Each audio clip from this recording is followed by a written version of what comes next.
Martin, welcome. Thank you. I'd like to maybe start with your background. So a quick story is I'm a failed physicist.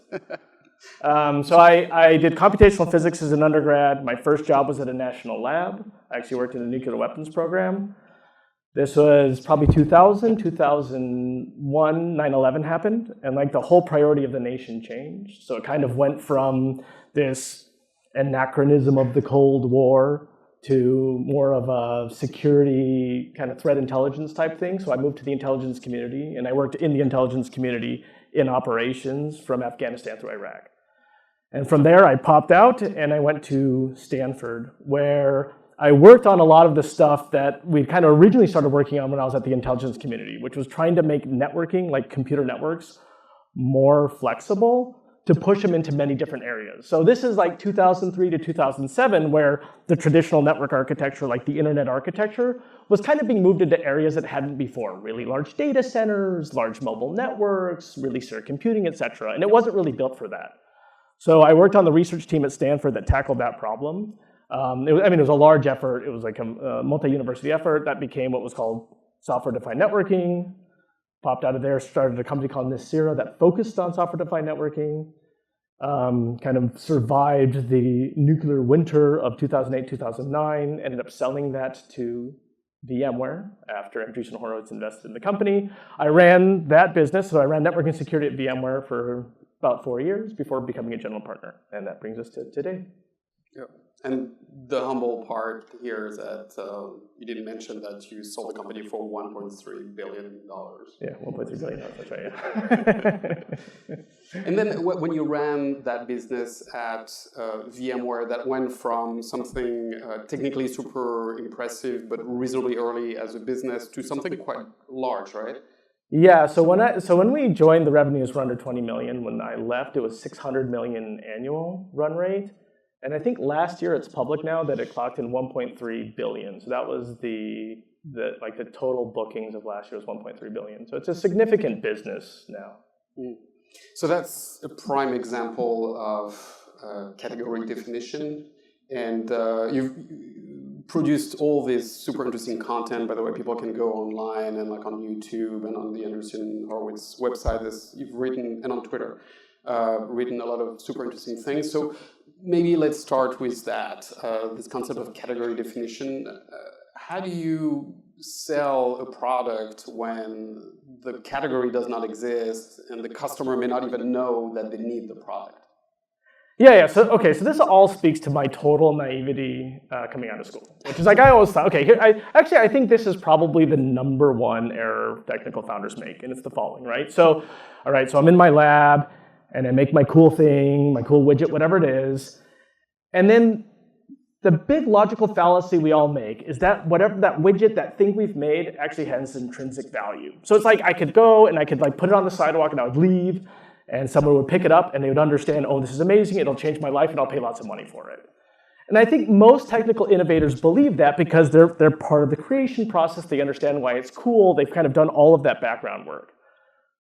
But the reality, this is just simply not how markets work. And in fact, I kind of learned this the hard way. So I've done 2 companies now. I did one while I was in my PhD program, and then this year after my PhD program. Both of them were successful exits, and in both cases, I tried to give away the technology, and nobody would take it. So I decided to start a company, and I think this is illustrative of the following. It's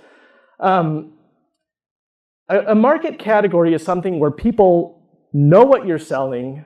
It's part of their everyday thought process, and they have a value to it. So I always tell new entrepreneurs, you've basically just got 2 jobs. The first one is think of whoever your constituency is, whoever it is. In my case, it was networking people. They wake up every morning and they think about a bunch of stuff, but they don't think about your thing. So step number 1 is just create that object in their head, right? It's the whole like Leonardo DiCaprio like Inception thing where you're like putting an idea in somebody's head, which is a fundamentally difficult thing to do. So you want to create this object in their head. But that's not enough. So now, okay, your constituency wakes up and they know that you have a thing.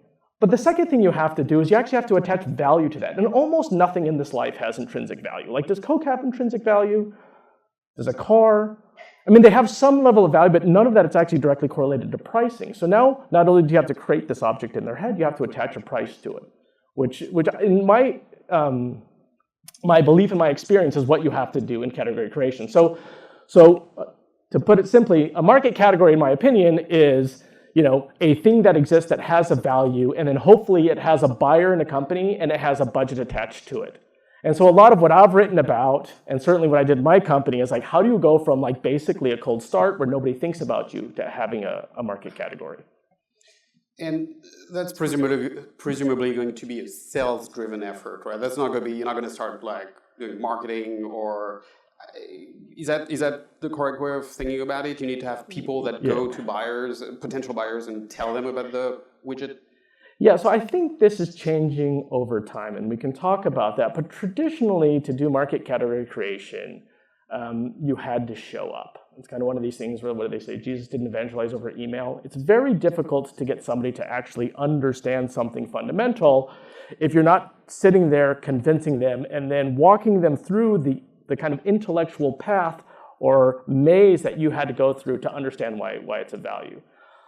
And as a result, most category creating technologies went to market through a direct sales force where you actually had somebody representing the product, normally, by the way, the technical founder to begin with, to describe what it is. So that's typically how market category creating technologies have gone to market. However, I would say that it's actually changing a little bit. Yeah. So let's turn on category creation just for a second. Does this have an impact on how you price your product? Yeah. So I think probably, and actually, so Ben Horowitz told me. So Ben Horowitz was on my board. So he invested. He was the first investor in this era. And one of the lessons he taught me that has stuck with me the most is the following. Especially in enterprise, there is no single decision that you make that's more important or directly tied to your value than pricing. And the reason that is if you look at enterprise companies over time, almost all of the variable cost is go to market. Actually, R&D becomes the sublinear cost, right? As you have more customers, yes, you need more engineers, but it's sublinear.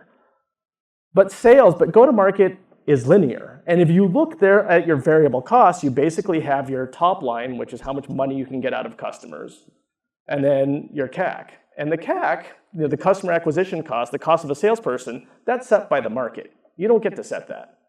So what you really get to set is the pricing. So your margin basically comes down to how much you can price your product, assuming that you're doing direct sales, right? So pricing is incredibly important. So there's two ways to think about pricing. Most people, technologists like myself, they think bottoms up, right? So you're like, oh, I've got this new widget, and the widget is going to save you 10 horses, therefore it's worth 10 horses, or whatever that bottoms up pricing is. That's the way we normally think.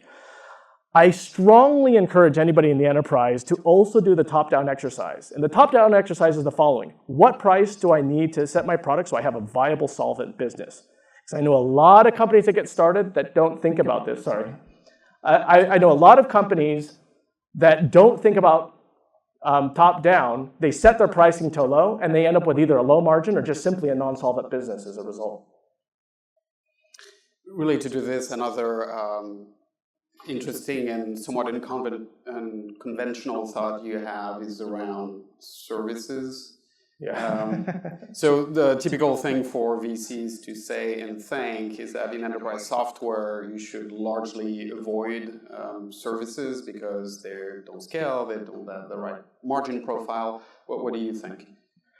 Yeah, so I actually think, okay, so traditionally in the enterprise, the world worked as follows. I mean, in enterprise software, which is you have a team that understands the space, they create software, you give it to a sales force, and then they sell it, and they sell it just as software license. And as a result, you have the traditional software margins, right? So it's direct sale, traditional 80% margins. I think that model is basically going away. It's being eaten on the bottom by bottom up, which we can talk about later. And I believe on the top, it's been eaten by services. So if you go to most VCs and you're like, hey, listen, I'm going to build this company with a heavy services component, they'll give you like these common lines. It's hard to scale. It's like low margin, blah, blah, blah, blah, blah. But here's the reality. The reality is for every dollar that most customers spend on a vendor product, they're spending $2 or $3 on services. And by services, I mean things like contract engineering or integration or even just traditional ProServe, right? And those dollars normally go to Capgemini, Data, Infosys. There's a whole ecosystem that gets these services dollars, right? So there's more of the services dollars, but more importantly, the services, whoever provides the services becomes kind of a strategic advisor, right? They decide what technology is being used. And technology is moving so quickly because, for example, everybody here is creating so many new products, the customers can't really keep in front of it anyways. It's hard to keep engineers that know every new product that's coming along. So more and more they're relying on services. So I've kind of shifted my view through my own experience. When we first started Nicira, we were like, oh, everybody says services suck, we won't do services. But then I realized that anytime it took a services engagement, if we were very disciplined about not turning this into a revenue generator, we were disciplined in using this to become strategic advisors, pushing for a higher sale, pushing for expansion, we built these very sticky relationships with customers. So my view now is, listen, if you're selling core hard tech that has lots of integration in the enterprise, I think it's great to have a services business. And in fact, I think it's actually a differentiator. It's funny, it's very hard, all VCs look for large TAMs, like show me the large TAM. Let me show you a large TAM, services. It's an enormous TAM. It's actually larger than any single product TAM. So it's a great TAM. The competitive set is literally, low margin, harder to hire businesses. It's a tougher space, and they control a lot of wallet and spend. Is that true both at the beginning of a venture and at scale? Yeah. So I think that it's very dangerous, to do services because you can really get addicted to that revenue, and you can build your company to assume it's going to come in, right? Like from the board on down. So I think that keeping service separate as a separate P&L has to be a first-class problem, if that makes sense. And everybody understands this. And eventually, you do want the partner ecosystem to take on those services, right? You want the boutique bars, you want the integrators, you want the consultants to actually do that relatively low-margin business. So I would recommend early on, keep it separate, use it for account control. In my experience, when you hit about $30 million-ish a year, you actually have enough of a market to actually incent the partners. By the way, it's very difficult to get partners to do your services before you have a market anyways. I mean, you're some pipsqueak company there that have some pipsqueak product that nobody knows. To actually get someone to spend the time to learn the product, help you sell it, and integrate it is hard. So I'd say you do that work, you get the account control that you're doing it, you get the credibility while you're doing it, and then bring the partner ecosystem later once you have an actual business to offload to them. But make sure your board knows this, because otherwise you're going to throw a fit. All right, so we alluded to this a couple of times, and I know it's a theme that you're very excited about. Do you want to talk about this combination of bottoms-up sales in the enterprise on one end and sales on the other end? Yeah. So maybe I just want to, you guys probably know this, so I'm not trying to pander, but it actually just helps my thought process as I go through this. So typically in investing, you look at consumer and enterprise very differently. So let's talk about consumer. So here's the thing about consumer. It's very rarely about core technology. It's more about, do you create a product that people like? So if I'm listening to consumer pitches and I have 10 companies that come in that all walk dogs, I have no idea which one's going to win, right? It's like answering the question, what are 19-year-olds in Toronto like? I have no idea, right? So consumer investing has always been, listen, we can't predict the whim of the crowd, but we can understand trends. So whatever my theory is, the graph of adoption is smarter than my theory, so I'll wait till you have adoption. And the reason is when you're in a consumer, you don't have, it takes too much money to reach everybody to send a salesperson, so you have to do marketing. And so you end up doing this kind of marketing-led distribution, which leads to these kind of organic or bottoms-up adoption models, which is why you have to wait to see whether things are being adopted by the crowd. Now, sales is very different. Like I mentioned previously, for sales, you actually can get enough money to send somebody there. Often, you're selling core technology, so you've got to describe it. So from a venture investor, if it was a consumer company, you wait to see if it's working. You don't try and determine whether 19-year-olds in Toronto like this or not. You just look to see whether it's being adopted. In enterprise, you're like, listen, the enterprise is a pretty rational buyer, so you can just ask them. And then you can, often you're dealing with core technology, so you can invest earlier, you diligence the team, you ask the question, can they make it? And then you diligence the market and say, do they want to buy it? So I think actually the biggest disruption that's happening in all of the enterprise, and it's a meta disruption, and I think it cuts across everything, security, everything else, is that now the enterprise is adopting very much in a bottoms-up way. Now this has happened in SaaS for a long time, right? You've always had freemium SaaS offerings. But like if you look at companies, like I think maybe AWS was kind of the progenitor of a lot of this. Like a lot of these companies, whether it's open source or it's a cloud service, now they're being adopted by enterprise in these bottoms-up ways. Think Dropbox, think Atlassian, think Slack, think GitHubs. I mean, the fastest growing companies today, they only did sales later, and the early part of the growth came from marketing, right? So this is very disruptive to us as investors because no longer can we be like, I think this is a good team and good technology. We have to almost evaluate it like you'd evaluate a consumer company. But it's amazing for startups like you because it's the one thing incumbents have no idea how to defend against, right? Like incumbents are fantastic at about everything except for being cool, like actually making product that will sell itself. That's incumbents aren't good for. And this is what the market is selecting for. So I think that this big trend is, you have an opportunity in the enterprise to build a product that you can sell just via marketing to begin with, and then it'll be adopted in a bottom-up way.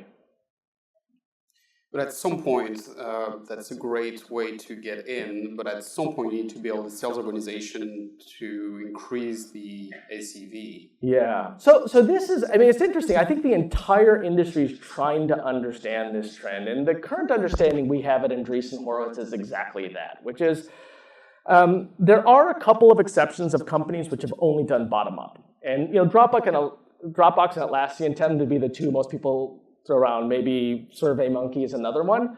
But if we go through our portfolio, if we go through the data that we have, we look at the companies that actually hit the most revenue. And in almost every case, they overlaid sales on top of the organic growth. So if you look at the life cycle of these companies, the first thing they do is they built an unbelievable product that had a very simple original use case. That was adopted via kind of an organic marketing type approach, so kind of single service, something like that.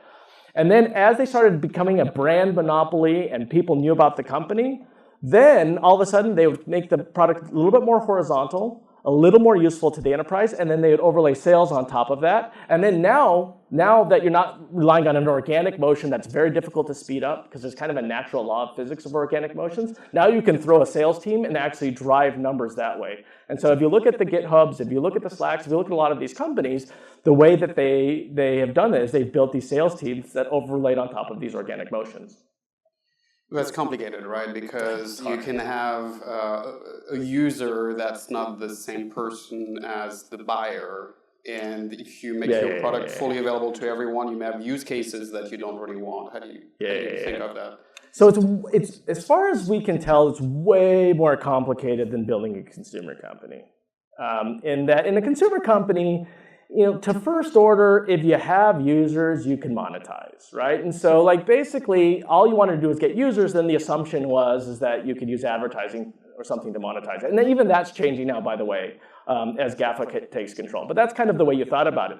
In the enterprise, that's not the case at all. I mean, you can have an organic motion that you simply can't build a sales motion on. So I'll give you a few examples. One of them is you can have an organic motion that is adopted by one person in an organization, but the buyer or someone is entirely different, and the person that organically adopted doesn't have budget. Another common failure mode is, let's say you have an organic engine, so a bunch of people are using this product, but you made it too good, and so now you've cannibalized any ability to monetize later. Another problem that I'm seeing in a lot of companies is, let's say you build a good organic motion, but not a great one. So you're doing an open source project, and it's pretty good, but not great. The problem is now if you build sales, as soon as your sales surpasses your organic motion, you're SOL. It's really difficult to recover that because you end up having two sales motions. One of those sales motions is basically to people that don't know your product, and another one is to those that do know your product. So it's like a solution sale versus a value sale, which is incredibly difficult in an early market for a sales force to do. So there's a bunch of these failure modes that we track. So we think that if you're planning on doing something like that, you should think a lot about that organic motion, and you should assume you should do sales, and you should have a pretty good understanding of these two align. You mentioned open source. Is open source one of the ways of building that wave? Yeah, I mean, it is, but I almost feel like open source is just being superseded by any software as a service. And what I mean by that is the following. It's like, as soon as you host something as a service, people don't seem to ask so much about open source, right? Like, I mean, GitHub is hugely proprietary, right? But it's based on kind of open interfaces and certainly open source software. AWS is hugely proprietary, but it's based on a lot of open source software. And even if everything is open source, often like all of the operational code required to stand up these large environments is proprietary, or there's a bunch of tribal knowledge to run these things. I mean, it's hard to run a large like operations and et cetera, et cetera. So, as the consumption model shifts to as a service, that's how we want to think of services. Whether or not it's open source, I think is becoming less relevant over time, if that makes sense. That said, there are some domains where people still want stuff on premise and they still want to see open source, and so there it's good for distribution. But if I were you, I would assume the consumption model is as a service. That's what I would assume. And then I think the decision of whether it's open source or not is somewhat irrelevant. Go ahead if you want. If you think it's great, do it. But I don't think that's actually going to drive adoption nearly as much as like a free tier, a simple to use product, things like that. That's very interesting, right? I mean, that's sort of against what a lot of commonly accepted wisdom. I think everything I've said has been like either counter VC or counter anything. That's great. I guess there's also the issue of the big cloud providers taking the open source code and creating their own instance of it. Is that something you worry about when possibly investing into an open source company? So I personally don't worry about it a lot. I mean, I know that there's a lot of heartburn and angst around this. And the heartburn and angst is the following. It's, you've got these huge cloud incumbents. As soon as you make a popular project, they can kind of host it. And as a result, they'll erode your value. And I think for very mature products that have been around a long time, there's some truth to that. But I think, listen, if you're in the first $100 million of revenue and you're the innovator and you own the code, I think it's incredibly difficult for these larger incumbents, Google, Amazon, and Microsoft, to compete against with you. They can't build a sales force that will articulate the value to the customer. They can't keep up with the versions. They can't operationalize it. I mean, I think it's very difficult. And so as a VC, I'm definitely in the camp of, I'm not worried about the incumbents for new markets, but I do think that if you have a popular open source project and it's hit maturity, like it's been around for a long time, it's something you really have to think about. But I do think for my investing life cycle, it's not something I deal with. That said, every reInvent, I swear I play therapist for, I'm on 12 boards, and I really think that it's pretty disruptive. But it's hard to actually think of companies, and I'd be interested if you know of any, that Amazon's actually killed. And maybe just to close for my questions, so I want to open up to people. Does this strategy have any impact on fundraising strategies? Is that more or less the same thing, but you need more capital, less capital? Should you raise more early or not? Yeah, so I do think that this trend, this kind of macro trend of bottom up, is an advantage to startups for a number of reasons. Number one, it plays to your strengths of being the product experts, not necessarily customer experts, right? You can iterate, it needs to be simple, you can focus on the product, which tends to require less money to do. So I think, yes, I think that requires less money to get traction, to understand. I think you can A/B test in early markets, and I think it plays to your strengths of really understanding products. The other side of that is, I do think that we're moving away from the days where you can show up with a slide deck and a core technology and get real funding. And the reason is, you know, just like I can't predict what consumers are going to like, what dog walking app, I can't predict what enterprise are going to like, what open source app or what online service. Nobody can right now. I mean, it's unbelievable. Some of the companies we've seen that have enormous traction that seem like very simple things to me. Actually, I would have said that about Slack. I mean, I've been an IRC user since like undergrad, right? But it's a total phenomenon with a tremendous amount of value. So I think the other side to that is I do think that you should really focus on bottoms-up traction, not revenue. Just users, just engagement, just a story around monetization as you think about fundraising. Actually, you know, the question that everybody always wants to know, and I know for a fact there's no hard and fast rule, but what is this? Like, can you quantify, like, what is traction in that world for like Sure. Series A or Series B? Yeah. So, okay, so let's assume that we're past the team bet. Like any VC will invest in just a team because it's a team. And that's a team bet. It tends to be low dollar amounts, and that will never change, right? But let's say that we're actually investing in like the idea of the product or something like that. So here's you know, I don't have any hard and fast rules, but a couple things. Like, we're absolutely concerned with the second derivative. It has to be positive. Right, linear growth, by the way, doesn't seem to work. So like the curve needs to look like this. So like the curve needs to be pointing up.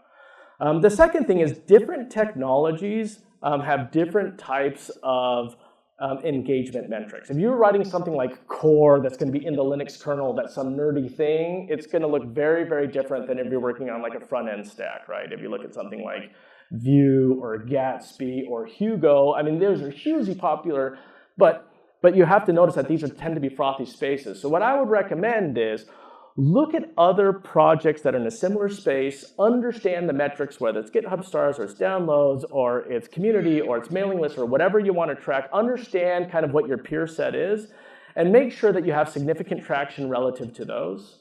And then once you show that, then we're very interested in talking to you, even if it's in very early days, but it should be commensurate with something within that space. What do you make of the current state of the VC market, where like every year, round sizes get bigger, valuations get higher, and it just keeps going and going and going. Do you care, or is that irrelevant?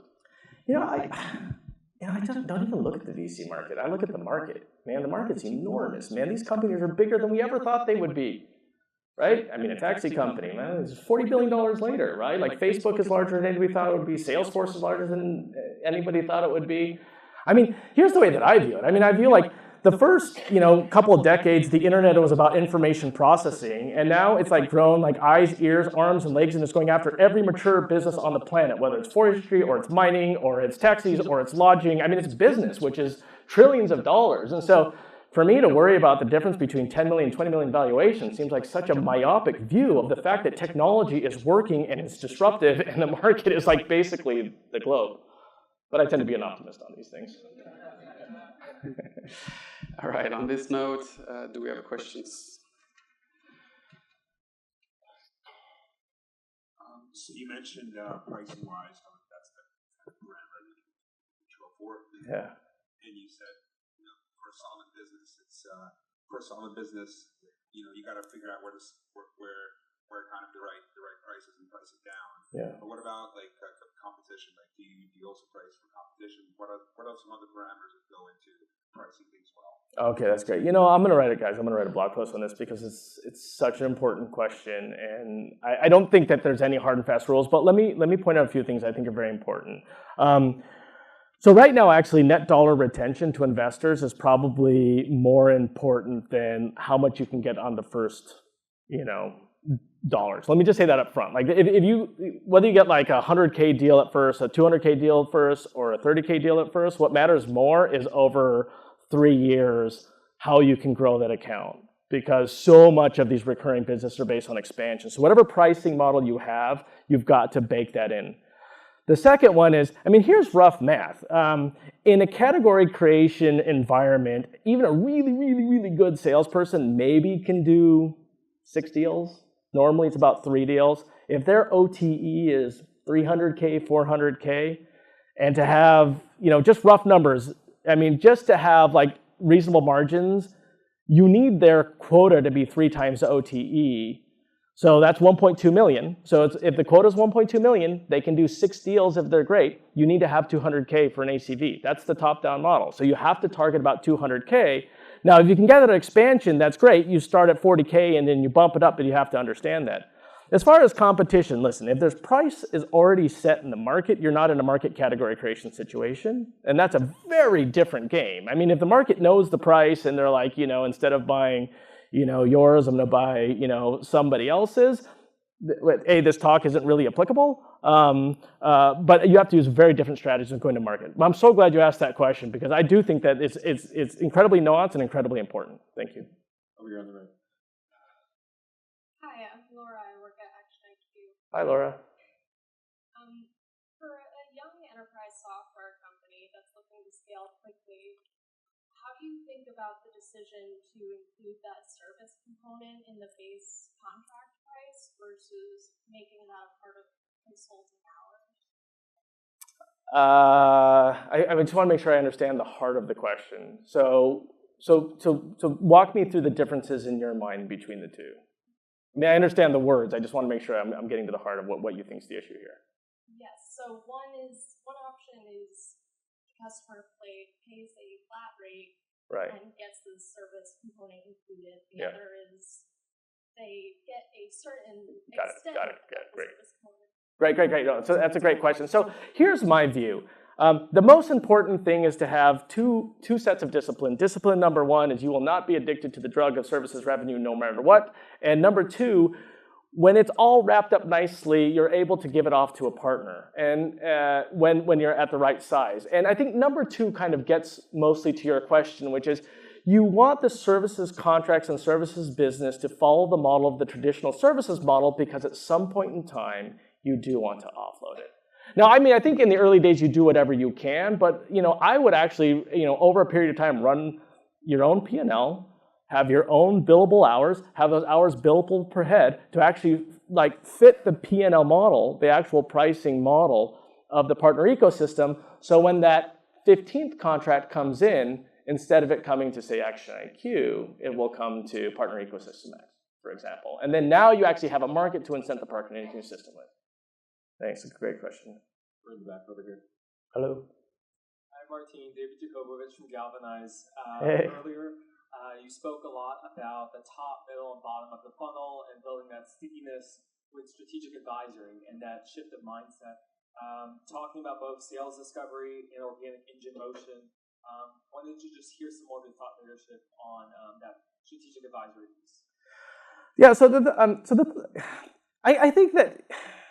Yeah, so I'm trying to provide what are the mental landmarks that I use when I think about the world, for better or for worse, right? But I always find when I hear or read something, I'm like, okay, I just want a simple mental landmark. And there's 2 simple mental landmarks I'm basically mentioning in my pitch in this talk. One mental landmark is the enterprise is consuming like consumers do because we're all actually pretty sophisticated buyers and we're the app generation and buying software is a daily occurrence. I buy software at probably $10,000 at 99 cents a pop, right, with my apps. And so because of that, you can actually sell to the enterprise and consumer. That's not what you're asking, but that's one.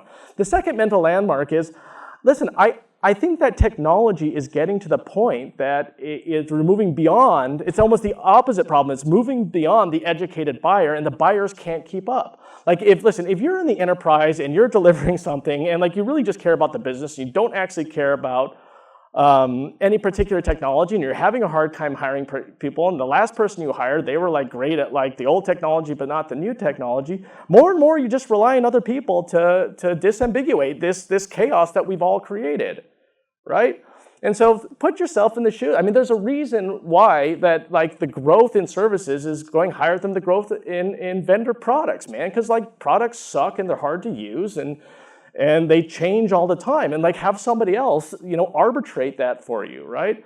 And so I just think that, from a buyer's perspective, they need someone to be that kind of strategic visionary for architecture, what technology they need, how they do it. And I think that's provided by someone that actually is there, right? If you're just selling a product, you're not there. And, the large part of the market that's doing this is this kind of, what you call the partner ecosystem or the channel or whatever, which is these VARs and integrators and et cetera. I think that startups have an opportunity to be that if you're disciplined. And if you're doing that, you can dictate technology. You can dictate how it's consumed, and you can dictate roadmap. And you can do that honestly, right? I mean, it's not like you're going to bullshit them. Like they know what you're going to, they're integrating you to their environment. And so I just encourage startups with complex products in category creation situations to actually be that, and then just have discipline. One last one.